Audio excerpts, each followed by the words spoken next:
is a good book.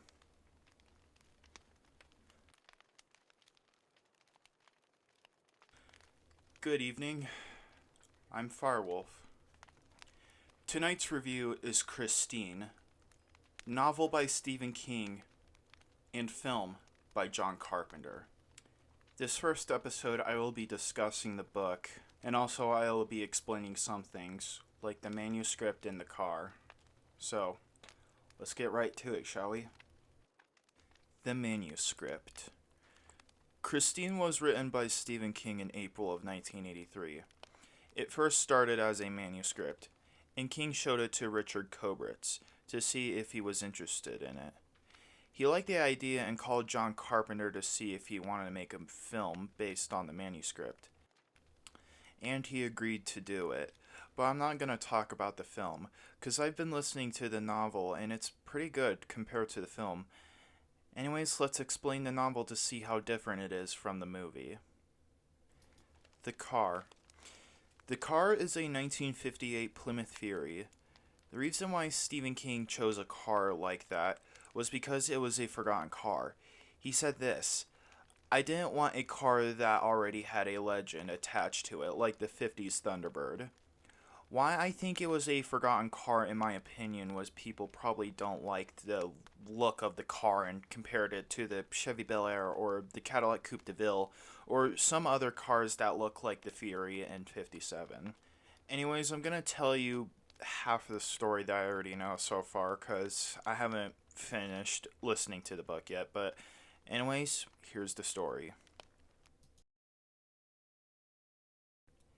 The story shows 17-year-old Arnie Cunningham, a nerdy school kid, and is the main antagonist and later becomes the secondary antagonist in the story. In the summer of 1978, Arnie and his friend Dennis Gilder were driving around and Arnie sees something on the side and told his friend to turn back, I want to see it. And right there was Christine.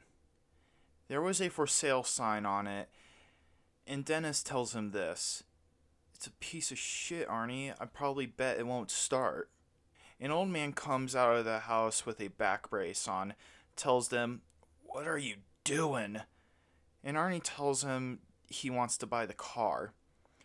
The old man introduces himself as Roland D. LeBay. LeBay was a war veteran and bought Christine back in September of 1957. He specifically ordered Christine in red with white on it, and the interior on the inside of the car was red as a fire engine. Pretty cool, huh? Arnie asked for how much he wants for the car. LeBay said he was selling it for $300, but due to Arnie being a good kid, he'll make it $250. Later that night, Arnie tells his parents that he bought a car, and they were not happy with him. At all. The next day, Arnie went back to LeBay's to sign the paperwork. While he was doing that, Dennis went inside of the car and saw something that frightened him, and decided to dislike the car. Later that night, Arnie took Christine to Darnell's garage to get her fixed, and he spent several months getting her fixed. During that time while Christine was getting fixed, Roland D. LeBay passed away due to old age.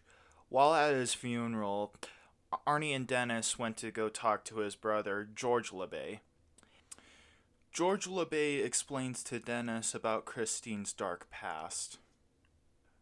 Roland had a wife at the time and had a young daughter as well.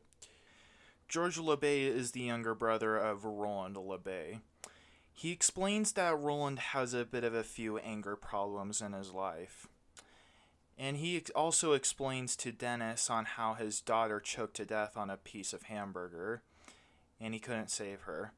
And he also tells him that his wife committed suicide due to being depressed of the loss of her daughter and stuff, and she committed suicide due to carbon monoxide poisoning while sitting in the front of Christine.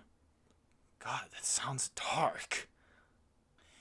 Anyways, as time passes, Arnie begins to dress up like a 50s greaser. I don't know why exactly, but seems cool. And he's almost finished fixing up Christine, and he starts dating Leigh Cabot, a school transferred student. Once Arnie finally got Christine all fixed up and street legal, his parents still won't let him have it in front of their house at all. They decided to tell Arnie to put his car at an airport terminal parking lot for 30 days because they realized it's a lot more cheaper to keep it at Darnell's. While Arnie has Christine park at the airport, Buddy Repperton stumble upon Arnie's car. He blames Arnie for expelling him because, well, Buddy Repperton pulled a knife at him, and basically it was actually his fault, not Arnie's. But anyways, he decides to destroy Arnie's car for revenge, including his gang as well. The next day, Arnie went to go pick up his car with Leia as well to go Christmas shopping in Pittsburgh, I believe, and he found out that the car was completely wrecked, and he was so pissed. Later, when Arnie got home, he was so pissed at his parents for not letting him park his car in the driveway or else it wouldn't have gotten wrecked. They tried to offer him to buy him a new car, but he refused because why? He was obsessed with Christine.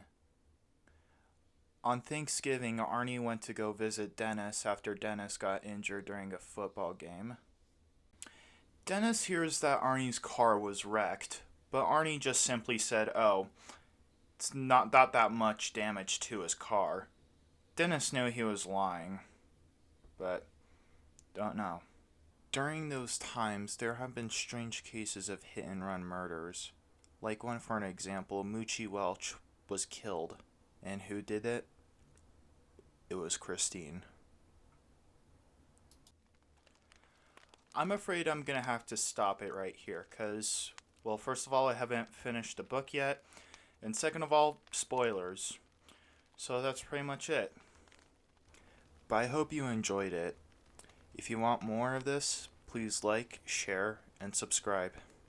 And tell me what should I review next. Alright. Good night, everybody.